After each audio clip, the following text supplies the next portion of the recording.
Welcome to the Sapna's Homeschooling channel. Dear friends, today we are going to solve practice set 7.2 from 8th standard mathematics. मित्रांनो, आज आपण इयत्ता 8वीचा गणिताचा practice set 7.2 solve करणार आहोत. तर याच्या आधीच्या व्हिडिओमध्ये मी तुम्हाला क्वेश्चन 1 आणि 2 कसं सॉल्व्ह करायचं ते दाखवलेलं आहे. आता इथे आपण क्वेश्चन 3 सॉल्व्ह करणार आहोत. प्रॅक्टिस सेट 7.1 मध्ये आपण डायरेक्ट व्हेरिएशन्सच्या गणितं पाहिलेली आहेत आणि आता इथे प्रॅक्टिस सेट 7.2 मध्ये आपण इनव्हर्स व्हेरिएशन ओके याची गणितं पाहणार आहोत. आता क्वेश्चन 3 काय बघा. The boxes are to be filled with apples in a heap. If 24 apples are put in a box, then 27 boxes are needed. If 36 apples are filled in a box, how many boxes will be needed? आता एक लक्षात घ्या मित्रांनो, इथे काय सांगितले, जर एका बॉक्समध्ये 24 सफरचंद टाकले, 24 ऍपल जर आपण टाकले तर काय होणार, आपल्याला किती बॉक्सेस लागणार आहे, 27 बॉक्सेस लागणार आहे. पण जर आपण एका बॉक्समध्ये 36 ऍपल टाकले तर बॉक्सेस जास्त लागतील का कमी लागतील? ऑब्व्हियसली कमी लागतील ना, कारण एका बॉक्समध्ये जास्त ऍपल गेल्यामुळे तेवढेच ऍपल जर आपल्याला फिलअप करायचे आहेत ना, तर बॉक्सेसचा जो नंबर आहे तो कमी होणार आहे. याचा अर्थ इथे कोणतं व्हेरिएशन आहे, डायरेक्ट व्हेरिएशन की इनव्हर्स व्हेरिएशन? तर इथे इनव्हर्स व्हेरिएशन आहे. इनव्हर्स व्हेरिएशन मध्ये एक व्हॅल्यू वाढल्यानंतर दुसरी व्हॅल्यू कमी होते. डायरेक्ट व्हेरिएशन मध्ये एक व्हॅल्यू जर वाढली तर दुसरी पण वाढते. ओके, पण इथे एक व्हॅल्यू वाढली तर एक व्हॅल्यू कमी होते, म्हणून इथे इनव्हर्स व्हेरिएशन आहे. मग आपण कसं लिहायचं इथे, let the number of apples be x and the boxes needed to be fill them by be y. म्हणजे आपण एकाला x मानू एकाला y म्हणू. ऍपल्सला आपण x व्हॅल्यू अज्युम करूया आणि बॉक्सेसला आपण y व्हॅल्यू अज्युम करूया. मग more the number of apples in a box less is the number of boxes required to fill them.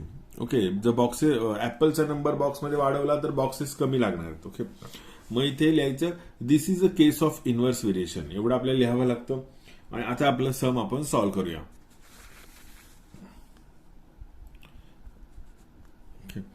इथे काय लिहायचं आपलं, ह्यांच्यामध्ये जे व्हेरिएशन आहे त्याला आपण सिम्बॉलिकली कसं आपण लिहितो माहिती आहे ना, की एक्स अल्फा 1/y. बघा, इनव्हर्स व्हेरिएशन असं 1/y लिहितात.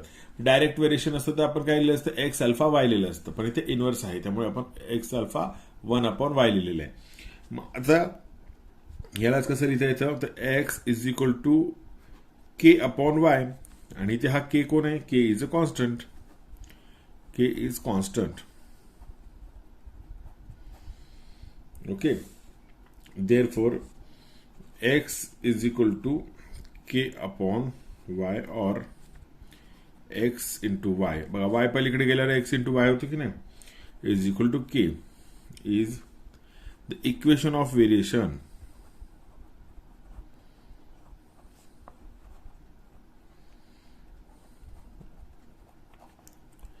ओके, मग आता आपल्याला आपण ह्याच्यात एक्स आणि वायची व्हॅल्यू फिलअप करू, म्हणून इथे लिहायचं when x is equal to 24 and y is equal to 27.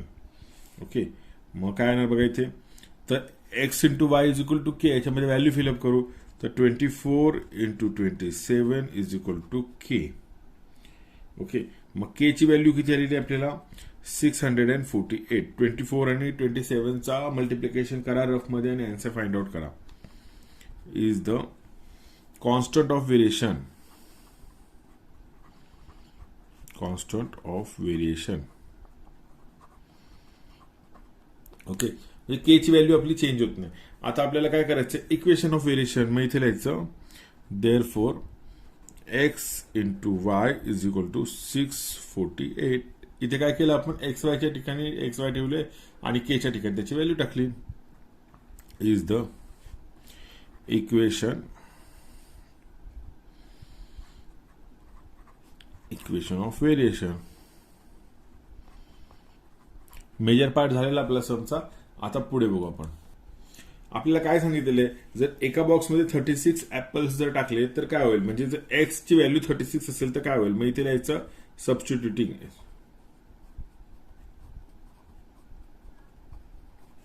Substituting x is equal to 36. मग आपण आपल्या इक्वेशन मध्ये एक्सच्या ठिकाणी 36 व्हॅल्यू पुटअप करायची, वायची व्हॅल्यू वाय ठेवायची, के ची व्हॅल्यू आपल्याला माहिती आहे 648. ओके, मग याचा आन्सर कसं होणार बघा, y is equal to 648 divide by 36. Okay नाही, मग 648ला 36ने डिवाइड केल्यावरती आन्सर काय येतं 18. ओके, म्हणून मला याचं answer is 18. y is equal to 18. मग आपले इनवर्ड्स लिहायला पाहिजे ना, म्हणजे याचं therefore 18 boxes will be needed. 18 will be needed. जे पण शाब्दिक गणित असतं त्याचं शाब्दिक आन्सर लिहावं लागतं. ओके मित्रांनो, चला नेक्स्ट फॉर्म बघूया आपण. क्वेश्चन 4. आता क्वेश्चन 4 काय बघा. Write the following statements using symbol of variation. Okay, आपल्याला सिम्बल ऑफ व्हेरिएशन यूज करून लिहायचं. सिम्बल ऑफ व्हेरिएशन काय माहिती आहे, अल्फा, ग्रीक लेटर अल्फा आपल्याला लिहायचा असतो. तर the wavelength of sound L and it's frequency F are in inverse variation. बघा, इनव्हर्स व्हेरिएशन असेल ना तर सेकंड व्हॅल्यू जी असते ना ती 1 अपॉन लिहितात. ओके, मग आपला आन्सर काय येणार याचं, एकचं आन्सर काय बघा. साऊंड लेंथ काय आहे तर एल, इथे अल्फाचं साईन असणार आहे. ओके, आणि फ्रिक्वेन्सीची याचं व्हेरिएशन आहे पण ते इनव्हर्स आहे. इनव्हर्स म्हणजे काय लिहिलं 1 upon F. Okay, direct variation असतं तर काय लिहिलं असतं एल अल्फा एफ लिहिलं असतं, पण इथे इनव्हर्स आहे ना मग 1 अपॉन एफ लिहायचं. ओके, आता सेकंड आन्सर काय येणार आपलं बघा. The intensity I of a light varies inversely with the square of the distance d of a screen from the lamp. Okay, इथे काय बघा इंटेन्सिटी आणि डिस्टन्स याच्यामध्ये व्हेरिएशन आहे, ते कोणतं आहे इनव्हर्स व्हेरिएशन आहे. मग इथे लिहायचं आय व्हेरिएशनचं साइन अल्फा आणि 1 अपॉन डी काय इनव्हर्स व्हेरिएशन आहे. आणि इथे बघा इथे काय लिहिलेलं आहे स्क्वेअर ऑफ द डिस्टन्स आहे. ओके, मग स्क्वेअर ऑफ द डिस्टन्स काय असतो तर डिस्टन्सचा स्क्वेअर म्हणजे इथे रेज टू लिहायचं. इथे आलं लक्षात. इथे नुसतं असं नाही सांगितलं ना विथ द डिस्टन्स, असं असतं तर फक्त डी लिहिलं असतं, पण इथे काय लिहिलं स्क्वेअर ऑफ द डिस्टन्स म्हणजे डिस्टन्सचा वर्ग, मग इथे रेज टू 2 लिहायचं. ओके, चला क्वेश्चन 5 बघूया आपण. आता क्वेश्चन 5 काय, if x alpha 1 upon root y and when x is 40 y 16 if x is 10 find y. म्हणजे एक्स ची व्हॅल्यू 40 आहे तेव्हा वाय ची व्हॅल्यू किती 16 आहे. मग एक्स ची 10 असताना वाय ची फाइंड आउट करायची. पण इथे बघा हे काय दिलेले, हे दिले व्हेरिएशन. काय दिले x alpha 1 upon root y, 1 upon जी सेकंड व्हॅल्यू आहे त्याच्यामुळे ह्याला काय म्हणतात, ह्याला इनव्हर्स व्हेरिएशन म्हणतात. ओके, आणि इथे इनव्हर्स व्हेरिएशन कोणामध्ये आहेत एक्स मध्ये आणि रूट वाय मध्ये. ओके, तर वाय मध्ये नाहीये रूट वाय मध्ये. मग याला आपण इथे लिहूया. काय लिहायचं x alpha 1 upon root y. हे काय हे गिवन आहे आपल्याला स्टेटमेंटमध्ये. ओके, मग याचा आपण के काढूया ना, म्हणजे x is equal to k upon root y where k is a constant. K is a constant. आता आपल्याला काय काढायचंय तर इक्वेशन. ओके, मग इथे लिहायचं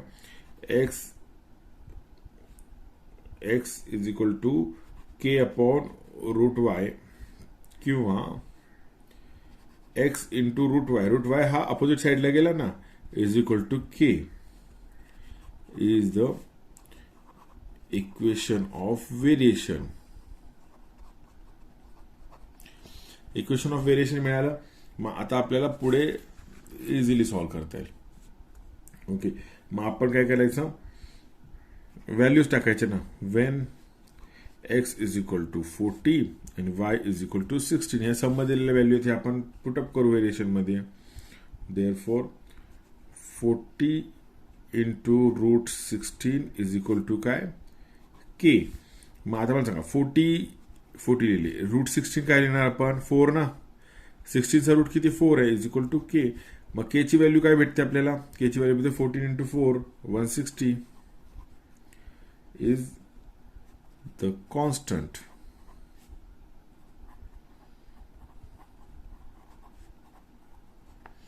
कॉन्स्टंट ऑफ व्हेरिएशन मिळालेलं आपल्याला. ओके, मग आता आपल्याला इक्वेशन ऑफ व्हेरिएशन काय येतं व्हॅल्यू पुटअप केल्यावरती x into root y is equal to 160 is the equation of variation. Okay, इथपर्यंत आलं लक्षात. आता ह्याच्यामध्ये आपली कोणती व्हॅल्यू आपण पुटअप केली तर आपल्याला सेकंड व्हॅल्यू काढता येते. एक्सची व्हॅल्यू आपल्याला माहित असेल तर वायची काढता येईल, वायची माहित असेल तर एक्सची काढता येईल. मग आपल्याला सब मध्ये काय सांगितलेलं आहे, एक्सची व्हॅल्यू 10 असताना वायची व्हॅल्यू फाइंड आउट करा. मग इथे लिहायचं सबस्टिट्युटिंग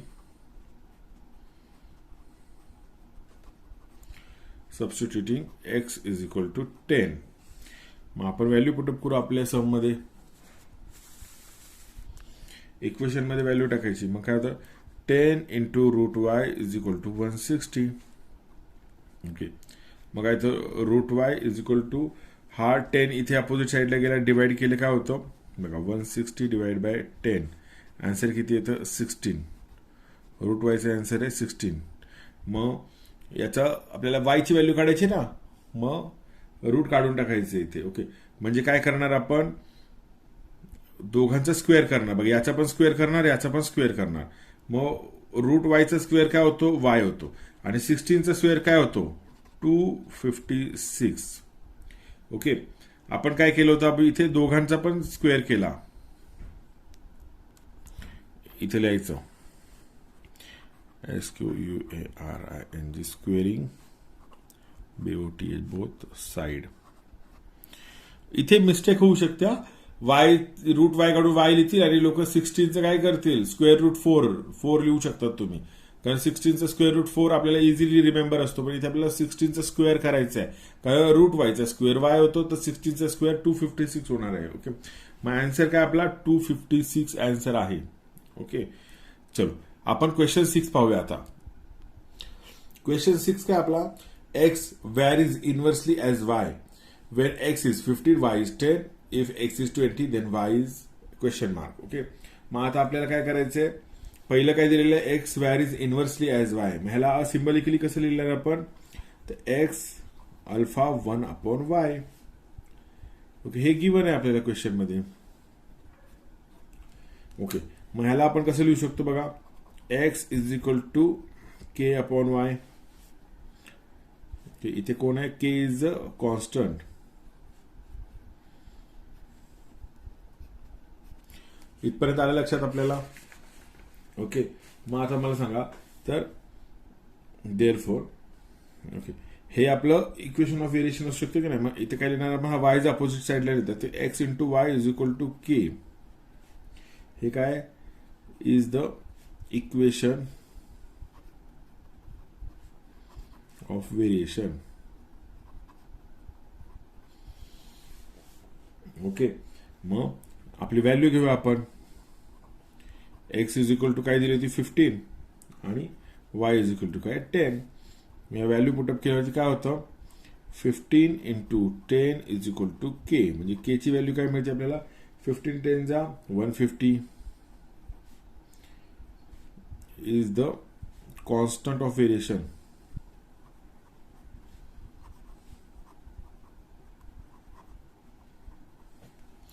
इथपर्यंत आलं लक्षात. आता मला सांगा, हे कॉन्स्टंट ऑफ व्हेरिएशन आपल्याला मिळालेलं आहे. आता के ची व्हॅल्यू आपण इक्वेशन मध्ये पुट करू. मग काय लिहायचं, ओके, तर x into y is equal to k ची व्हॅल्यू पुटअप केली 150 is the equation of variation.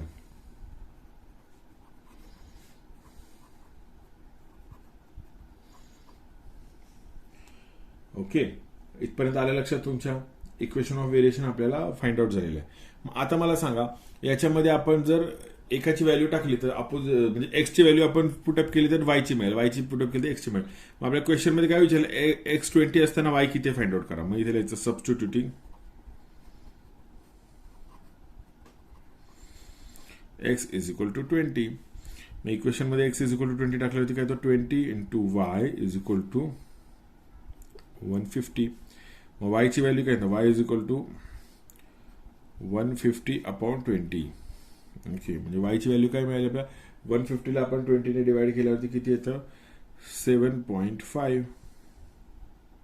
Okay, तर वायची व्हॅल्यू किती आहे आपली 7.5. ओके मित्रांनो, जर तुम्हाला व्हिडिओ आवडला असेल तर नक्की या व्हिडिओला लाईक करा आणि सपनाज होमस्कूलिंग चॅनलला सबस्क्राईब करून बेल आयकॉन दाबा. म्हणजे इथून पुढे जे मी व्हिडिओ बनवते त्याचं नोटिफिकेशन तुम्हाला मिळेल आणि वेळेमध्ये तुम्हाला ते व्हिडिओ पाहता येतील. आता पुढच्या व्हिडिओमध्ये आपण प्रॅक्टिस सेट 7.3 सॉल्व्ह करून पाहणार. त्याचा व्हिडिओ जर तुम्हाला पाहायचा असेल तर नक्की आपल्या चॅनलला सबस्क्राईब करून बेल आयकॉन दाबा. Thank you very much.